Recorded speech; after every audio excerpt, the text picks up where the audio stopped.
Nah, ketika sudah masuk kategori orang yang menghidupkan sunnah Nabi, maka Allah berikan banyak sekali keutamaan.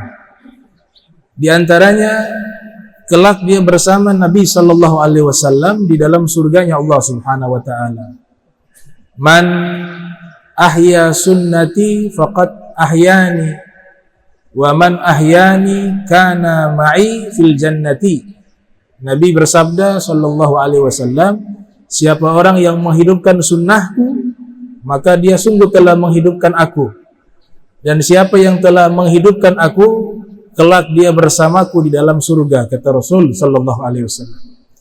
Kemudian mengamalkan seluruh ajaran Nabi sallallahu alaihi wasallam, baik yang bersifat wajib ataupun sunnah, dia mendapatkan pahala syahid. Orang yang wafat di dalam peperangan untuk li'ila'i kalimatillah, meninggikan kalimat Allah Subhanahu wa taala. Nah, orang yang melaksanakan sunnah Nabi, kata Nabi, falahu ajru syahid. Siapa orang yang menghidupkan sunnahku inda fasadil ummati, di saat umatku hancur. Makna fasadil ummati di sini, sunnah-sunnah Nabi dianggap hal yang aneh. Namun dia menghidupkan sunnah Rasul sallallahu alaihi wasallam di saat zaman tersebut, falahu ajru syahid, baginya pahala syahid. Nah, orang yang mendapatkan pahala syahid, maka kelak di akhirat nanti bisa memberikan syafaat kepada keluarganya 70 orang. Sebagaimana hadis yang diriwayatkan di dalam Sunan Abi Daud, yang lahir 202 Hijriah, meninggal tahun 275 Hijriah, Nabi sallallahu alaihi wasallam bersabda, yashfa'u asy-syahid fi sab'in min ahli baitihi. Orang yang wafat sebagai syahid, kelak di akhirat ia bisa memberikan syafaat kepada 70 orang dari keluarganya. Jadi beruntung kalau ada kerabat kita, saudara kita yang wafat fisabilillah. Nanti di yaumil qiyamah dia bisa memberikan syafaat minimal 70 orang keluarganya. Di dalam riwayat yang lain disebutkan oleh Ibnu Majah yang lahir 209 Hijriah, meninggal tahun 273 Hijriah, di dalam sunannya dari Sayyidina Utsman bin Affan radhiyallahu anhu mengatakan, Rasul sallallahu alaihi wasallam bersabda, yashfa'u yaumal qiyamati thalatha. Di hari kiamat nanti ada 3 golongan yang bisa memberikan syafaat. Syafaat artinya pertolongan.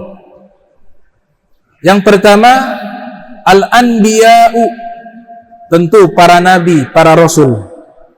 Tsummal ulama, kemudian para ulama. Tsumma syuhada, kemudian para syuhada.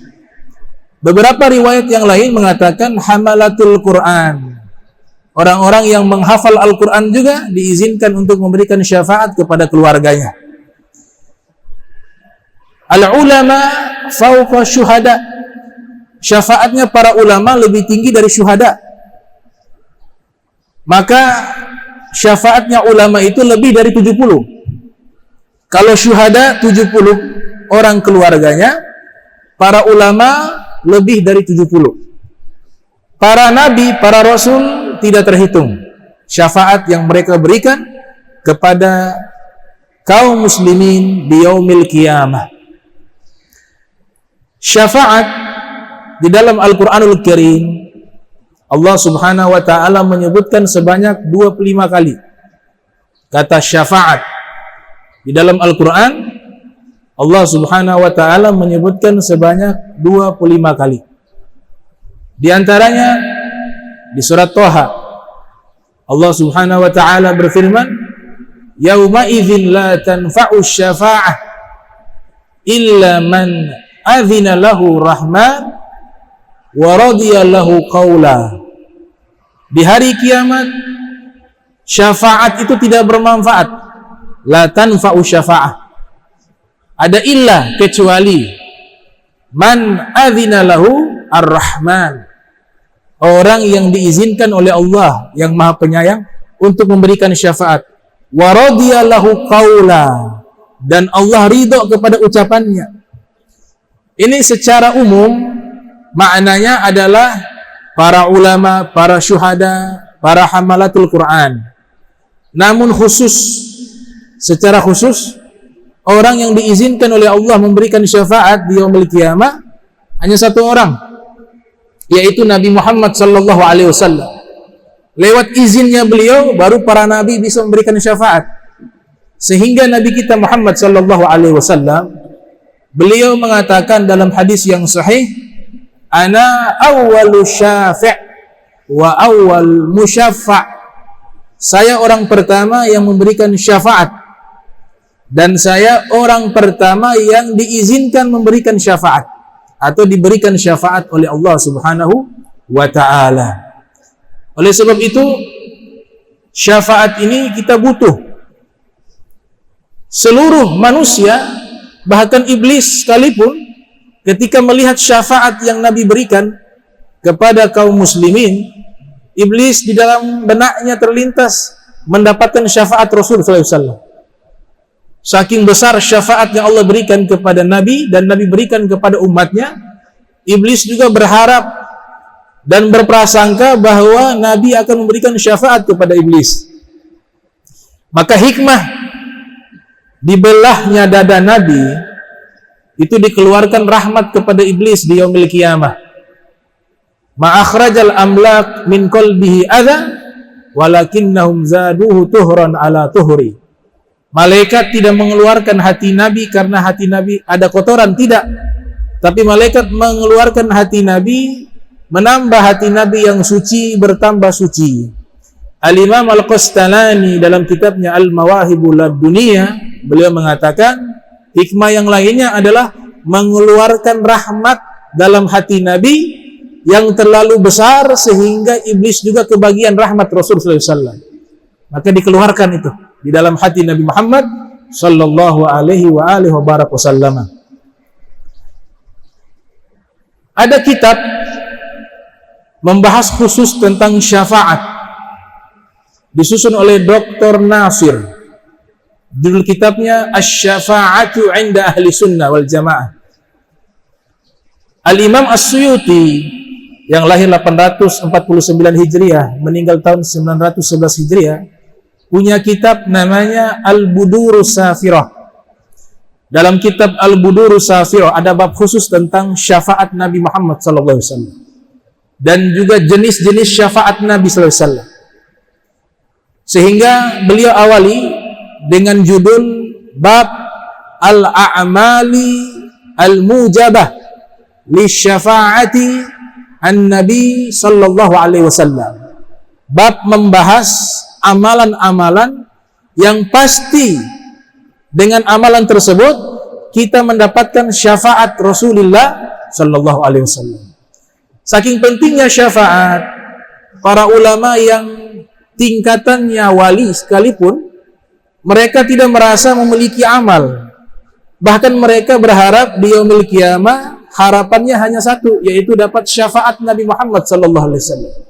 Ada seorang sastrawan besar namanya Imam Al-Bur'i, dalam kitab diwannya, dalam syairnya beliau mengatakan, anta habibullah qad turja syafa'atuhu inda firati idza ma dhallat qadamu laulaka ma khuliqat syamsun wala qamarun wala samaun wala lauhun wala qalamu.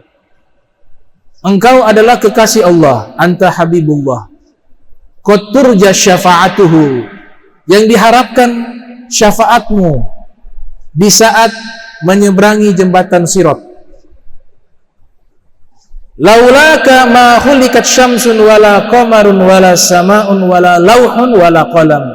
Kalau bukan karena engkau wahai Rasulullah, maka tidak diciptakan langit, tidak diciptakan matahari, tidak diciptakan rembulan, tidak diciptakan langit, tidak diciptakan lauh, dan tidak diciptakan qalam. Karena sebab engkaulah Allah ciptakan seluruhnya. Imam Bur'i menegaskan, anta habibullah qad turja syafa'atuhu. engkau kekasih Allah, harapan kami di hari kiamat bukan dengan amal kami, tapi dengan syafaat yang Allah berikan kepada Nabi kita Muhammad sallallahu alaihi wasallam. Ada seorang tokoh bernama Al-Imam Al-Habib Abdullah bin Alwi bin Muhammad Al-Haddad yang menyusun Ratibul Haddad. Dalam satu syairnya beliau mengatakan, Nabiul Huda la tansani min syafa'ah fa inni musi'un muznibun dhu dharairi. Sang Nabi pembawa petunjuk, Nabi Muhammad sallallahu alaihi wasallam, la tansani min syafa'ah, jangan pernah engkau lupakan aku dari syafaatmu. Itu harapannya Imam Haddad. Jangan lupakan saya ya Rasulullah dari syafaatmu di yaumil qiyamah. Fa inni musi'un muznibun dzu dzarairi. Karena saya Al-Habib Abdullah Al-Haddad seorang hamba yang banyak melakukan kejahatan, banyak melakukan dosa dan banyak kekurangan. Padahal beliau Al-Imam Al-Haddad seorang ulama, seorang aulia, tapi ini bahasa tawadu, bahasa yang menunjukkan bahwa tidak tafakhur bil a'mali sholihah, tidak bangga dengan amal soleh, tapi yang diharapkan adalah syafaat Nabi Muhammad sallallahu alaihi wasallam. Di dalam kitab Mu'jam Al-Imam At-Tabrani yang lahir tahun 260 Hijriah, meninggal tahun 360 Hijriah, dari sahabat Ibnu Umar radhiyallahu anhuma mengatakan, Nabi sallallahu alaihi wasallam bersabda, "Awwalu man ashfa'u lahu min ummati." Golongan pertama yang saya berikan syafaat di hari kiamat dari golongan umatku, ahla baiti, keluargaku, kata Nabi Muhammad sallallahu alaihi wasallam. Bahkan ahlul bait pun butuh syafaat Nabi. Ahlul bait pun butuh syafaatnya Nabi Muhammad SAW. Fal aqrab wal aqrab min Quraisy, kemudian kerabatku dari bangsa Quraisy, wal ansar, kemudian orang-orang Ansar, summa man amana bi, kemudian orang-orang yang beriman kepadaku, wa atba'ani min ahli Yaman, dan orang-orang yang mengikutiku dari penduduk Yaman, summa min sa'iril Arab, kemudian seluruh bangsa Arab, summal a'ajim, kemudian bangsa-bangsa non-Arab. Kemudian Nabi katakan, ini yang penting, wa awwalu man ashfa'u lahu ulul fadl, dan di antara seluruhnya yang pertama kali mendapatkan syafaat adalah orang-orang yang mulia. Makna mulia di sini orang-orang yang taat kepada Allah Subhanahu wa taala, orang-orang yang melaksanakan perintah Nabi Muhammad sallallahu alaihi wasallam dan menjauhi seluruh larangan yang disampaikan oleh Nabi kita Muhammad sallallahu alaihi wasallam. Al-Imam As-Suyuti membuat bab khusus bagaimana sih cara mendapatkan syafaat Nabi. Jadi ada beberapa amalan, dengan amalan tersebut insya Allah Nabi akan memberikan syafaat kepada kita di yaumil qiyamah. Di antaranya hadis yang diriwayatkan oleh Al-Imam Bukhari di dalam sahihnya dari sahabat bernama Sayyidina Jabir bin Abdullah radhiyallahu anhu ardah. Imam Bukhari lahir tahun 194 Hijriah, meninggal 256 Hijriah. Sayyidina Jabir mengatakan Rasul sallallahu alaihi wasallam bersabda, "Man sami'a nida," atau kama qala, man qala, siapa orang yang membaca idza yasma'un nida, ketika mendengar azan. Ya, man qala, siapa orang yang membaca idza sami'an nida, apabila dia telah mendengarkan azan, dengan membaca doa, Allahumma rabbi hadhi da'wati tammah was salatil qa'imah ati sayyidina Muhammad wasilata wal fadilah wa ba'athhu maqama mahmud alladhi wa'adtah. Itu redaksi hadisnya seperti itu. Setiap kali azan atau selesai azan, bukan setiap kali azan, selesai azan kita baca doa tersebut rutin. Kata Nabi kita Muhammad SAW, halat lahu syafaati yaumal qiyamah, diwajibkan baginya syafaatku di hari kiamat, kata Rasulullah SAW. Maka itu jangan lupa selesai azan baca doa tersebut setiap azan sholat 5 waktu.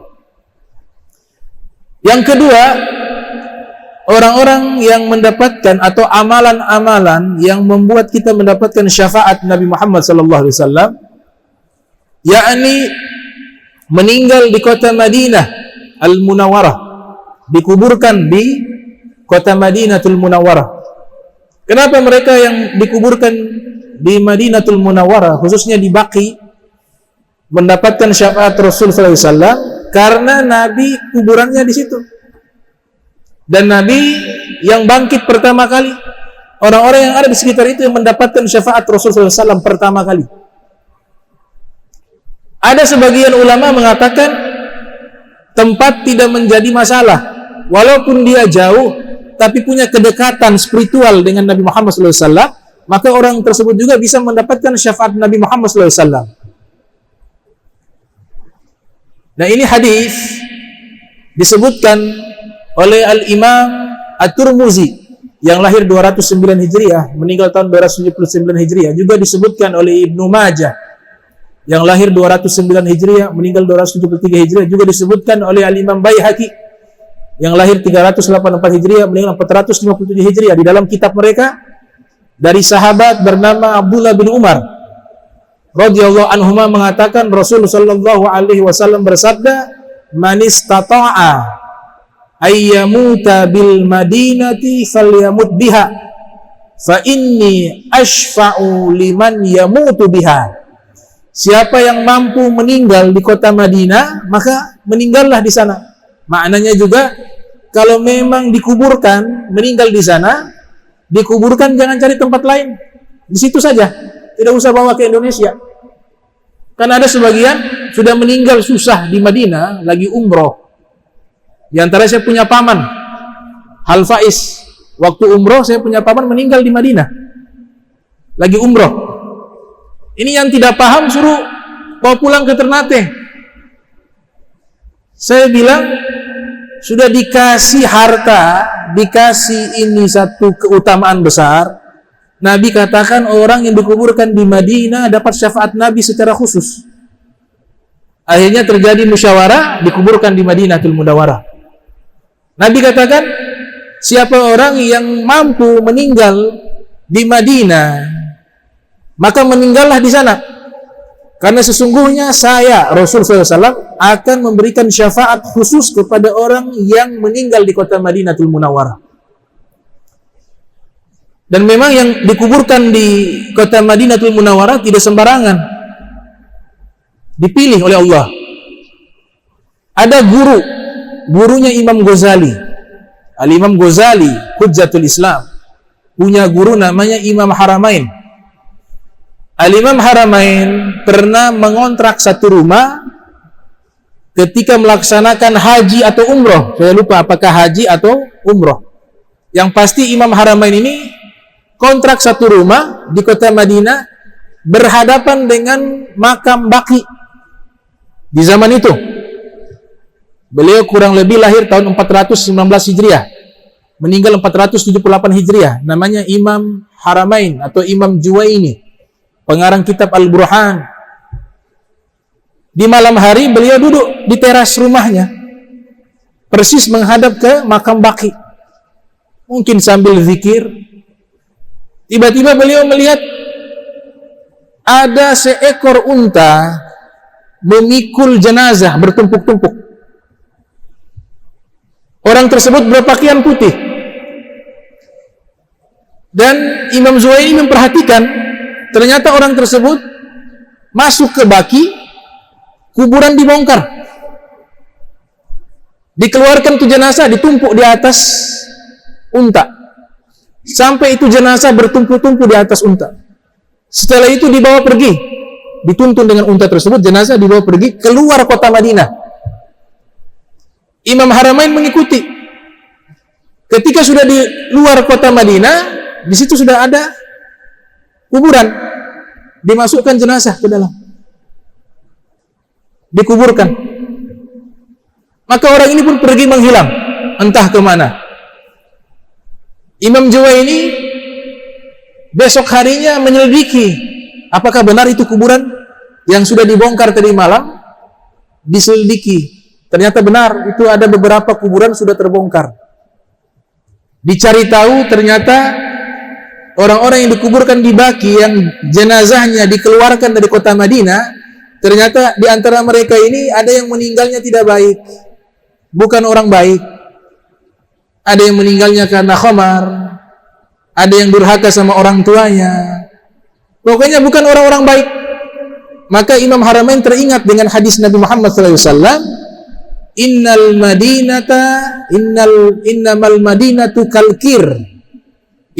madinatu kalkir tasna'u tayyibaha wa tanfi khubthaha. Kota Madinah itu seperti alat penghilang karatan besi yang tidak karatan dibiarkan, tapi yang karatan dibuang. Maknanya yang bukan orang baik tidak boleh dikuburkan di situ.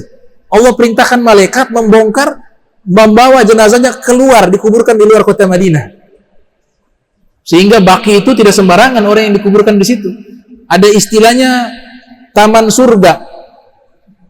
Makam Baqi itu adalah taman surga atau kebun surga, Bustanul Jannah. Ada kitab namanya Bustanul Arifin, kebunnya orang-orang arif billah, yang disusun oleh Imam Nawawi.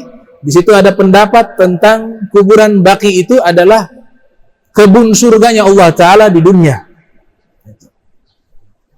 Jadi kalau mau dapat syafaat, beruntung orang-orang yang dimakamkan di kota Madinatul Munawwarah. Kemudian yang ketiga, agar kita mendapatkan syafaat Rasul sallallahu alaihi wasallam, juga orang-orang yang meninggal di Makkah Al-Mukarramah.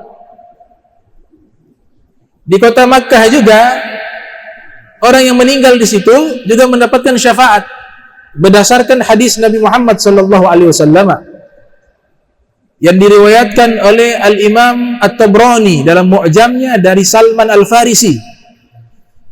Salman Al-Farisi mengatakan Rasul sallallahu alaihi wasallam bersabda, "Man mata fi ahadil haramain istaujaba syafaati wa kana yaumal qiyamah minal aminin." Siapa orang yang wafat di salah satu dari dua kota suci, yang dimaksud Makkah dan Madinah, istaujaba syafaati, dia wajib mendapatkan syafaatku, kata Rasulullah SAW. Wa kana yaumal qiyamati minal aminin, dan dia nantinya di hari kiamat termasuk golongan orang-orang yang aman. Jadi meninggal di Makkah juga mendapatkan syafaat dari Nabi Muhammad sallallahu alaihi wasallam. Kemudian yang keempat, untuk mendapatkan syafaat Nabi itu kita melakukan amalan banyak bersalawat kepada Nabi kita Muhammad sallallahu alaihi wasallam, khususnya di hari Jumat dan di malam Jumat. Sebagaimana hadis yang diriwayatkan oleh Imam Baihaqi yang lahir tahun 384 Hijriah, meninggal 456 Hijriah, dari sahabat bernama Sayyidina Anas bin Malik, mengatakan Rasul sallallahu alaihi wasallam bersabda, "Aktsiru sholata alaihi, aktsiru sholata alayya fi yaumil jum'ati wa lailatil jum'ati, faman fa'ala dzalika kuntu lahu syahida wa syafi'a yaumal qiyamah." Perbanyaklah salawat dan salam kepadaku di hari Jumat, kata Nabi SAW, dan di malam Jumat. Faman fa'ala dzalika kuntu lahu syahidan wa syafi'an yaumal qiyamah. Siapa yang melakukan amalan tersebut, saya akan menjadi saksinya di hadapan Allah. Wa syafi'an, dan saya akan memberikan syafaat kepadanya yaumal qiyamah, di hari kiamat. Hadis ini juga dikuatkan oleh hadis yang diriwayatkan oleh Imam Tabrani dari Abi Darda. Abi Darda, seorang sahabat Nabi, mengatakan Rasul sallallahu alaihi wasallam bersabda, man atau man shalla alayya hina yusbi ashra wa hina yumsi ashra. Siapa orang yang membaca salawat kepadaku di pagi hari 10 kali dan di sore hari 10 kali, adrakathu syafaati yaumal qiyamah, adrakathu syafaati yaumal qiyamah, maka orang tersebut pasti mendapatkan syafaatku di hari kiamat, kata Nabi Muhammad SAW. Nah, ini cara yang kedua, yaitu pagi hari 10 kali, di sore hari 10 kali. Alhamdulillah di Ternate habis sholat baca salawat. Itu satu ajaran, satu pendidikan yang baik. Sehingga kalau yang sholat 5 waktu, walaupun dia ini sibuk, minimal dia sudah bersalawat 50 kali, kalau 10. Para ulama mengatakan, ada hadis Nabi mengatakan, al-bakhilu man dzukirtu indahu lam yusalli alaihi. Orang yang kikir itu adalah yang namaku disebut, dia tidak mau bersalawat kepadaku, kata Nabi Muhammad SAW. Para ulama di kalangan para mutasawwifin mengatakan, satu hari kalau salawatnya kurang dari 300 sudah termasuk orang yang bakhil kepada Nabi. Satu hari salawatnya kurang dari 300 sudah masuk kategori bakhil, dia orang kikir kepada Nabi Muhammad SAW.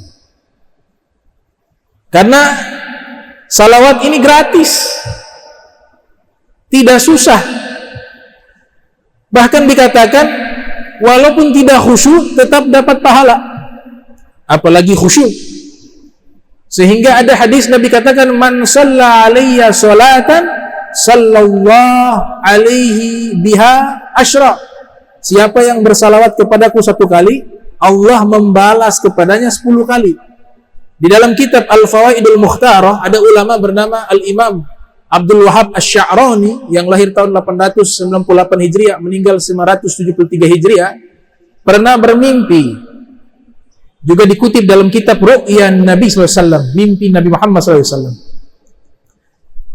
Bermimpi berjumpa dengan Nabi Muhammad SAW. Kemudian Al-Imam Abdul Wahab Sya'rani bertanya, ya Rasulullah, hadis yang engkau sampaikan, siapa orang yang bersalawat kepada engkau 1 kali, Allah balas 10 kali.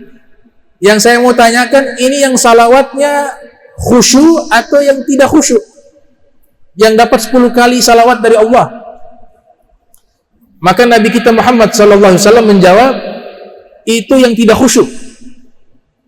Jadi yang salawatnya tidak khusyuk, hanya dia ucapkan saja Allahumma shalli ala sayyidina Muhammad wa sayyidina Muhammad, itu sudah dapat 10 salawat dari Allah, 10 rahmat dari Allah, 10 istighfar dari malaikat, 10 tasbih dari seluruh hewan-hewan yang ada, dan doa-doa dari seluruh Bani Adam. As-salatu minallah rahmah, salawat di sisi Allah adalah rahmat. Was-salatu minal malaikah istighfar, salawat dari sisi malaikat istighfar. Was-salatu min Bani Adam ad-du'a wa tadarru, salawat di sisi manusia adalah doa. Wassalatu minal bahaim tasbih, dan salawat di sisinya hewan adalah tasbih. La taqtulud dafabi fa inna naqiqahunna tasbih. Nabi katakan, jangan kalian membunuh katak, karena suara katak itu adalah tasbih kepada Allah Subhanahu wa ta'ala. Ini luar biasa amalan salawat.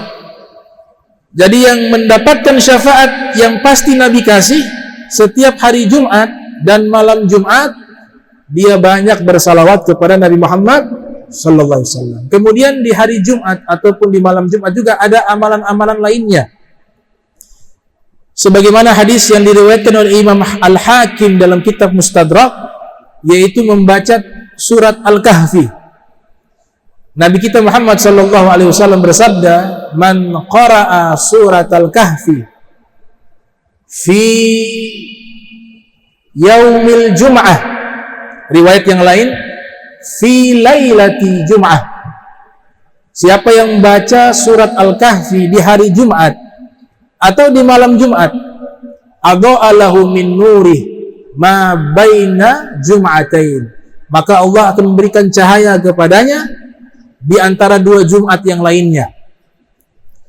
Dan juga ada perintah dari Nabi Muhammad SAW agar kita menghafal awal dari surat Al-Kahfi, 10 ayat awal dari surat Al-Kahfi. Hadis riwayat Al-Imam Muslim Ibnu Hajjaj Al-Qusairi Naisaburi yang lahir 204 Hijriah, meninggal 261 Hijriah, dalam sahihnya Nabi Muhammad sallallahu alaihi wasallam bersabda, "Man hafidha asyra ayatin min awali suratil kahfi usima minad dajjal."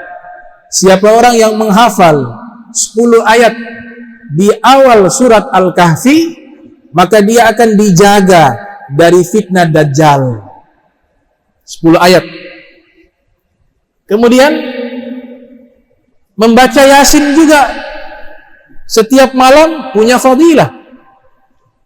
Al-Imam Abu Fida Ismail ibn Umar ibn Kathir yang lahir tahun 700 Hijriah, meninggal tahun 774 Hijriah, dalam tafsirnya mengeluarkan dan mengutip satu hadis Nabi Muhammad sallallahu alaihi wasallam.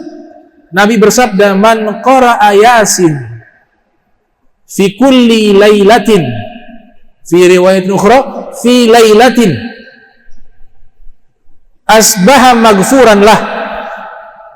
Siapa orang yang membaca surat Yasin di setiap malam atau di satu malam tertentu, maka di pagi hari maghfuranlah, seluruh dosanya telah diampuni oleh Allah Subhanahu wa ta'ala. Dalam hadis yang lainnya Nabi Muhammad sallallahu alaihi wasallam bersabda, "Inna likulli syai'in qalba wa qalbal Qur'an Yasin."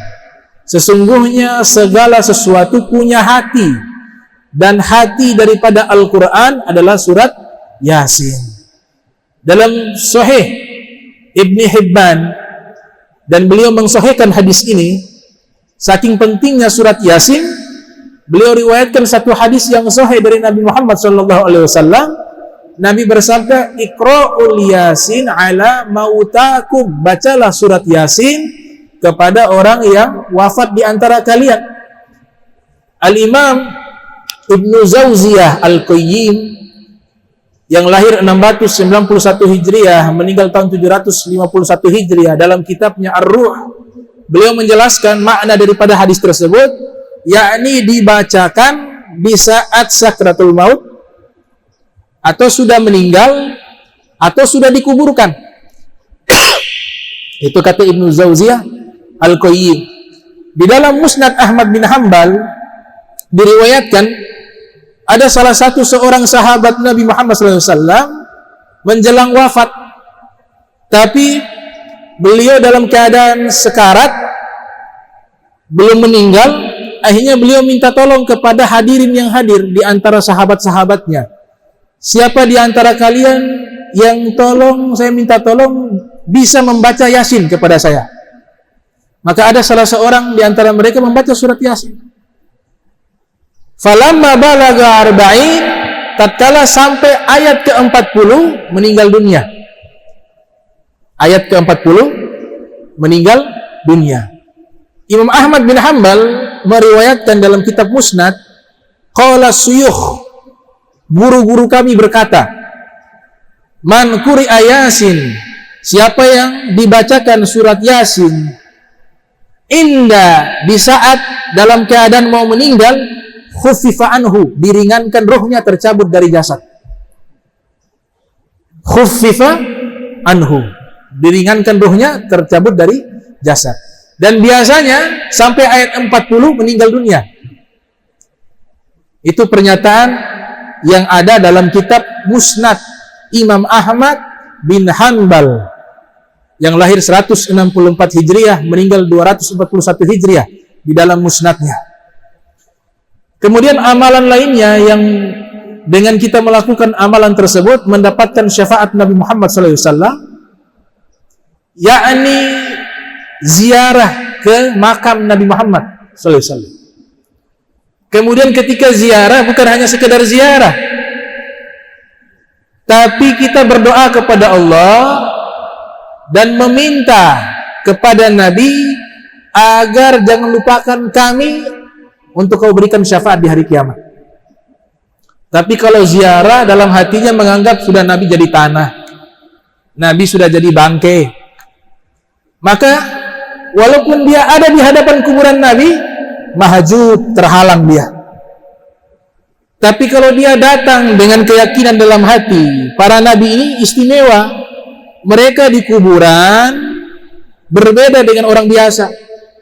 Al-anbiya'u ahya'un fi kuburihim yusallun. Para Nabi itu hidup dalam kuburan mereka dan mereka sholat. Muncul pertanyaan, itu kuburan para Nabi dibongkar? Masih ada? Masih ada jenazahnya? Karena beberapa kitab sejarah ada beberapa kuburan Nabi dibongkar, seperti kuburan Nabi Hud yang ada di Hadramaut ketika kena banjir itu terbongkar dan dilihat masih berupa jenazah. Maka jawabannya, mereka hidup di alam yang berbeda, bukan alam dunia. Namanya alam barzakh. Namun alam barzakh ini diberikan kepada seluruh manusia, hajizun baina say'ain, terkecuali beberapa golongan yang diberikan keistimewaan, di antaranya para nabi, sehingga Allah Ta'ala mengharamkan bumi memakan jasadnya para nabi. Innallaha harramal arda an ta'kula ajsadal anbiya. Sesungguhnya Allah Ta'ala mengharamkan bumi memakan jasadnya para nabi. Jadi ketika ziarah ke makam Nabi Muhammad SAW, maka jangan meletakkan prasangka kita bahwa Nabi tidak ada di situ. Tapi minta kepada Allah, kemudian minta kepada Nabi, jangan lupakan saya ya Rasulullah di yaumil qiyamah, agar engkau berikan syafaat kepada saya. Nabi Muhammad SAW, beliau mengatakan, man zara qabri, siapa yang ziarah ke kuburanku, faka'annama zarani hayya, seakan-akan dia ziarah kepadaku dalam keadaan hidup, kata Nabi Muhammad SAW. Disebutkan dalam kitab Lubabul Hadis oleh Al-Imam As-Suyuti yang lahir 849 Hijriah, meninggal 911 Hijriah. Jadi amalan yang kelima, orang-orang yang sudah ziarah ke makam Nabi Muhammad SAW dengan adab, dia ziarah dengan adab, dia ziarah dengan mahabbah, dia ziarah dengan syauqah, cinta, rindu, adab, dan juga pengharapan kepada Nabi agar diberikan syafaat di hari kiamat.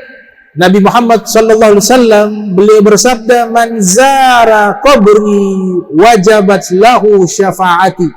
Orang yang pernah ziarah ke kuburanku dengan adab, dengan akhlak, dengan cinta, dengan pengharapan atas syafaat Nabi, apa kata Nabi? Wajabat lahu syafaati. Wajib baginya syafaatku. Wajib. Wajabat lahu syafaati. Ini hadis diriwayatkan oleh Al-Bazzar dalam kitab hadisnya beliau. Kemudian juga amalan-amalan lainnya yang dimana kita mendapatkan syafaat Nabi Muhammad SAW, yakni ketika hidup di dunia dia habiskan umurnya tenggelam di dalam ilmu Nabi Muhammad, menuntut ilmu, mengajar, berdakwah. Ini dapat syafaat khusus sampai meninggal dunia. Mulai dari kecil sampai meninggal dunia dia taat. Apa ilmu yang dia dapat dia amalkan. Kemudian waktunya mengajar, apa itu mengajar Al-Quran, mengajar ilmu-ilmu agama lainnya, kemudian mengajak orang dalam kebaikan, kemudian sholatnya dijaga sampai meninggal dunia. Ada kitab namanya Daqaiqul Akhbar mengatakan, bukan hanya mendapatkan syafaat Nabi, tapi nanti setelah kita lewatin jembatan Sirat, kita berada di telaga Nabi Muhammad SAW. Kemudian telaga tersebut Nabi katakan gelasnya sebanyak bintang di langit. Faman syariba minhu la yazma'u ba'dahu abada. Siapa yang meminum satu teguk dari telaga Kausar atau telaga haudnya Nabi Muhammad SAW, maka dia tidak pernah haus selama-lamanya. Nah, orang-orang yang waktunya di dunia habis dengan ilmu agama, dengan mengajar, dengan menuntut ilmu agama, dengan dakwah fisabilillah, tentunya dengan ikhlas, dengan kesungguhan, maka dia minum air dari telaga Nabi bukan dari gelas, tapi dari tangan Nabi Muhammad SAW. Jadi Nabi mengambil itu di telaganya, kemudian orang-orang tertentu ini diberikan minuman langsung dari tangan Nabi Muhammad SAW. Sehingga yang lainnya itu mereka ingin seperti itu. Padahal mereka ini sudah selamat dari jembatan Sirat, sudah min ahlil jannah, sudah menjadi penghuni surga. Mereka minum dari gelas. Melihat sekelompok manusia, mereka minum bukan dari gelas, tapi mereka minum lewat tangan Nabi Muhammad SAW. Nabi mengambil sendiri air tersebut, kemudian Nabi minumkan dari tangan suci beliau. Sehingga ditanya, siapa itu mereka? Diberikan keistimewaan yang luar biasa, minum langsung dari tangan Nabi Muhammad SAW. Maka dijawab, mereka itu adalah yastagiluna fi hayati dunya bitta'allum. Mereka itulah orang-orang yang ketika hidup di dunia sibuk belajar ilmu agama Islam. Jadi dapat kemuliaan oleh Allah Subhanahu wa ta'ala, mendapatkan syafaat Nabi, kemudian mendapatkan minuman dari telaga Kautsar langsung dari tangan Nabi Muhammad sallallahu alaihi wasallam. Nah, ini beberapa amalan yang jika kita lakukan, insya Allah kita mendapatkan syafaat. Memang ada banyak, cuma diantaranya yang mudah seperti itu. Itu disebutkan oleh Imam Suyuti dalam kitabnya Al-Budurus Safirah. Dan insya Allah pertemuan berikutnya saya akan bahas juga tentang jenis-jenis syafaat Nabi Muhammad SAW. Jadi di hari kiamat nanti Nabi punya syafaat. Nah, syafaatnya Nabi ini ada banyak, bukan hanya satu syafaat. Ada syafaat Nabi ketika amalan umatnya itu seimbang. Jadi amal baiknya 50%, amal buruknya 50%. Timbangan itu belum bisa menentukan dia di surga atau neraka. Sehingga orang yang seperti ini ditransit di satu tempat namanya Al-A'raf. Dia diam di situ menunggu keputusan. Nabi datang. Nabi kenal ini umatnya, Nabi datang, kemudian Nabi dengan permintaannya kepada Allah menambahkan kebaikan di timbangan baiknya, sehingga timbangan baiknya lebih berat masuk ke dalam surga. Itu satu contoh syafaat Nabi. Ada syafaat Nabi lainnya, sudah masuk ke dalam surga dari umatnya, tapi surga kan bertingkat-tingkat. Ada Jannatul Adnan, ada Darul Jalal, ada Darul Ikram, ada Darus Salam. Ini nama-nama surga. Yang paling tertinggi namanya Jannatul Firdaus. Ada beberapa umat Nabi yang mereka berada di surga yang bawah, tapi karena ada hubungan dengan Nabi, Nabi syafaat ngasih naik tingkatan surga. Bahkan ada yang Nabi minta syafaat kepada Allah untuk diberikan kepada umatnya agar naik ke surga tertinggi Firdaus. Ini syafaat Nabi bagi penghuni surga. Ada juga.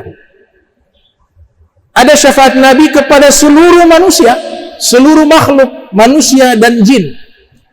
Namanya syafaatul uzma, agar mempercepat proses daripada perhitungan hisab.